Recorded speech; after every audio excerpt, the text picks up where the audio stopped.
तो आज की वीडियो शुरू करने से पहले सबसे पहले हम ड्रम रोल देना चाहेंगे माइक्रोमैक्स टीम को, जिसने लॉन्च किया एक बेहतरीन फोन ऑलमोस्ट 11,000 की रेंज में, जो कि है माइक्रोमैक्स का इन नोट 1 फोन। तो ड्रम रोल इस फोन के लिए।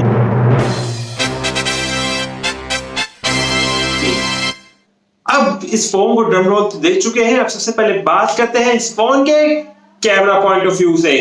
कैमरा में पीछे बात करें तो आपको 4 कैमरा देखने को मिल जाते हैं इस फोन में, जो कि है 48 मेगापिक्सल के। तो माइक्रोमैक्स का जो नॉर्मल कैमरा 48 मेगापिक्सल का, ये सेम कैमरा आपको Redmi के Note 9 और Realme के Narzo 20 में देखने को मिल जाता है, और इसका एपर्चर उन्होंने 1.7 के आसपास रखा है। यानी कि जितना कम एपर्चर होगा उतना एक्सपोजर ज्यादा होगा, और ये एपर्चर सेम है इतने अपने Realme फोन से और Redmi के फोन से। बाकी इन्होंने जो सेकेंडरी कैमरा दिया है वहां पे थोड़ा सा कम किया है अगर आप कंपेयर करेंगे Realme के फोन से और Redmi के फोन से। वहां पे आपको सेकेंडरी कैमरा 8 मेगापिक्सल का देखने को मिल जाता है, पर यहाँ पे आपको सेकेंडरी कैमरा 5 मेगापिक्सल देखने को मिलता है। तो इतना ज्यादा डिफरेंस आपको सेकेंडरी कैमरा में नहीं ऑब्जर्व होगा जब आप यूज करेंगे अल्ट्रा वाइड फोटोज के लिए। बाकी दो कैमरा 2 मेगापिक्सल के दोनों दिए गए हैं माइक्रोमैक्स में, जो कि आपको सेम Redmi के Note 9 में मिल जाता है, पर Realme Narzo में सिर्फ आपको एक सिंगल कैमरा मिलता है पीछे की साइड में, जो कि है 2 मेगापिक्सल का। तो कैमरा पॉइंट ऑफ व्यू से माइक्रोमैक्स ने यहाँ पे काफी अच्छा काम किया है अपने रियर कैमरा सेटअप में। फ्रंट कैमरा में बात करूं तो फ्रंट कैमरा माइक्रोमैक्स का सबसे अच्छा है।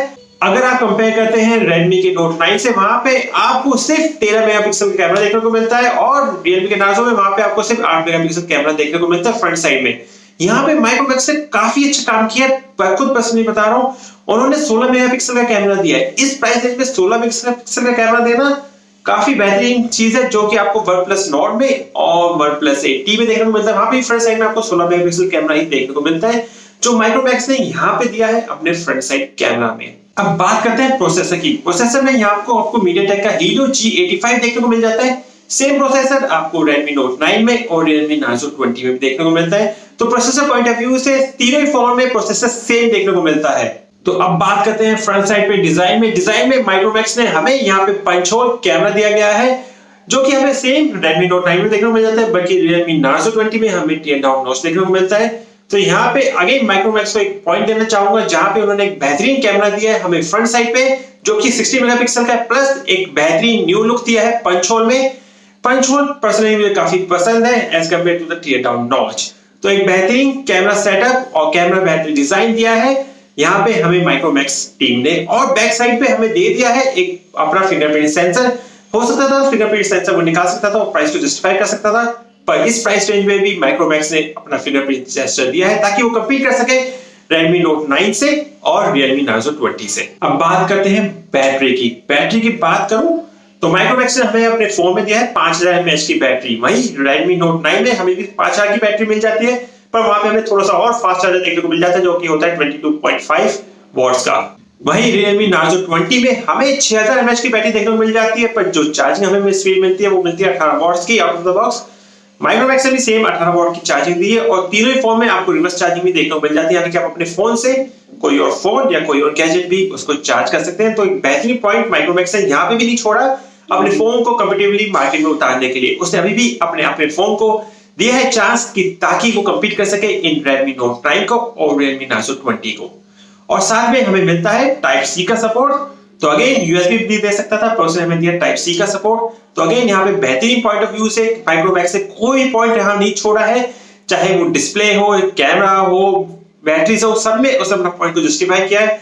और प्राइस रेंज भी उसने कॉम्पिटिटिव रखी, जो कि उसने रखी है 10,999 की। अब आप कहेंगे भाई Realme Narzo 4GB और 64GB तो हमें 5 रुपीज सस्ता मिल जाता है, और Redmi Note 9 को तो आप जानते हैं 1000 रुपए महंगा मिल जाता है, जो कि ऑलमोस्ट 12,000 के आसपास का होता है। तो प्राइस पॉइंट ऑफ व्यू से भी यहाँ पे माइक्रोमैक्स काफी अच्छा है अगर आप प्राइस पॉइंट को कंपेयर करते हैं तीनों फोन्स में।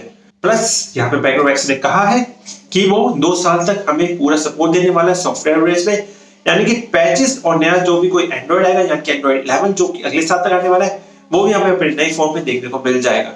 तो अगेन यहाँ पे बहुत बेहतरीन पॉइंट ऑफ व्यू से माइक्रोमैक्स ने सारे पॉइंट को कवर अप किया है। अब चीज बचती है सिर्फ एक, आफ्टर सेल सर्विस। Redmi के काफी अच्छे नेटवर्क है सेल्स सर्विस में, और Realme में भी काफी अच्छे नेटवर्क है सर्विस सेंटर्स में, पर माइक्रोमैक्स के अभी सर्विस सेंटर्स इतने अवेलेबल नहीं है। यहाँ पे हो सकता है उससे थोड़ा लैग करे, कुछ आने वाले टाइम में, यानी 5-6 महीने में उसके सर्विस सेंटर्स और खुल जाए और बेहतरीन सर्विस हो जाए। तो अभी अगर आप फोन लेने का सोच रहे हैं तो ये 3 फोन अवेलेबल है, पर इस प्राइस रेंज पे और कैमरा एंगल्स को देख के और पूरा ही एंड्रॉइड आके की बात भी करूं, ओएस भी तो क्लीन ओएस देखने को मिलता है हमें माइक्रोमैक्स की तरफ से स्टॉक एंड्रॉइड। कोई भी ब्लॉटवेयर नहीं, कोई भी एक्स्ट्रा फालतू सॉफ्टवेयर हमें देखने को नहीं मिलता है इस माइक्रोमैक्स फोन में। तो मेरी तरफ से माइक्रोमैक्स को मैं थम्स अप देता हूं बेहतरीन फोन के लिए। ऑलमोस्ट यहाँ पे 5 स्टार देता हूं माइक्रोमैक्स को। अगर आप परचेज करना चाहते हैं 11,000 की रेंज में तो आपको माइक्रोमैक्स प्रेफर करना चाहिए। तो उम्मीद करता हूं कि आपको ये वीडियो पसंद आई होगी। वीडियो पसंद आई तो इसे लाइक और शेयर करें और चैनल के सपोर्ट के लिए सब्सक्राइब और बेल आइकन जरूर दबा दें। मैं हूं मनीष और मिलता हूं ऐसे किसी एक नई वीडियो में।